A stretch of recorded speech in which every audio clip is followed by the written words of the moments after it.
दोस्तों अॼु सन 2022 जी होली आहे।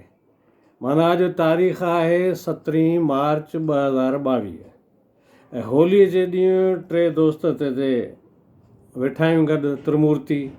हिकु कंदयो शेवाणी आहे, ओम टहलियाणी आहे, मां नारी लछवाणी आहियां। गुलाल बुलाल लॻाए वेठा आहियूं ऐं पर मज़ो त थोरो फिको आहे न। छो फिको आहे?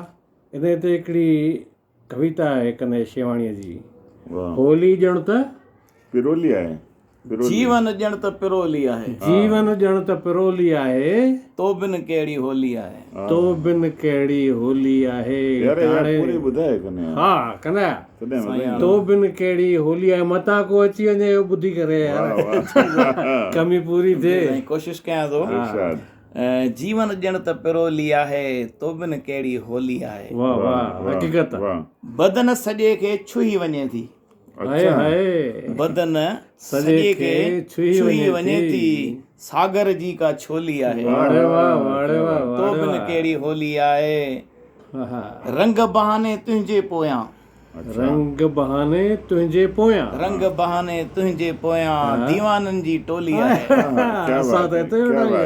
रंग बहाने तुंहिंजे पोयां दीवाननि जी टोली आहे। तो बिन कहिड़ी होली आहे। नज़रुनि जो थी ॼार विछाए, अच्छा, नज़रुनि जो थी ॼार विछाए, नज़रुनि जो थी ॼार विछाए, सूरत केॾी भोली आहे। अड़े अड़े, नज़रुनि जो थी ॼार विछाए, सूरत केॾी भोली आहे। दिल में तुंहिंजी यादि सदाईं जी भंग नशे जी गोली आहे। नशे वांगुरु चढ़ी पई आहे खुमारी। दिल में तुंहिंजी यादि सदाईं भंग नशे जी गोली आहे। ऐं ही ॾिसो, मत सभिनी जी खसे वञे थी। अच्छा, तुंहिंजी बि खथल आहे न। मत सभिनी जी खसे वञे थी, अहिड़ी हुनजी ॿोली आहे। अरे वाह वाह वाह वाह वाह, मत खसे वरितई न। मत सभिनी जी खसे वञे थी, अहिड़ी हुनजी ॿोली आहे।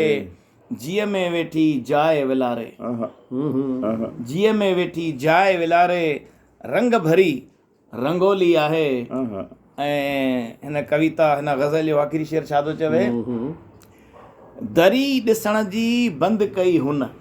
अच्छा, दरी ॾिसण जी बंदि कई हुन। अच्छा, दरी ॾिसण जी बंदि कई हुन, जॾहिं जॾहिं मूं खोली आहे।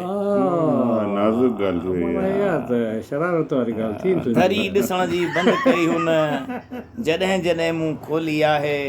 जीवन ॼण त पिरोली आहे, तो बिन कहिड़ी होली आहे। सो हिन होलीअ जे रंगीन त्योहार ते सभिनी सिंधियुनि जे दोस्तनि खे असांजे तरफ़ां ॾाढियूं ॾाढियूं वाधायूं, शुभकामनाऊं। सभु ख़ुशि रहनि, शुभकामनाऊं, रंगीन जीवन जीअनि ऐं बसि इहो ई दोस्तनि सां दुआऊं। सदाईं गॾु साईं, सदाईं गॾु, सदाईं गॾु।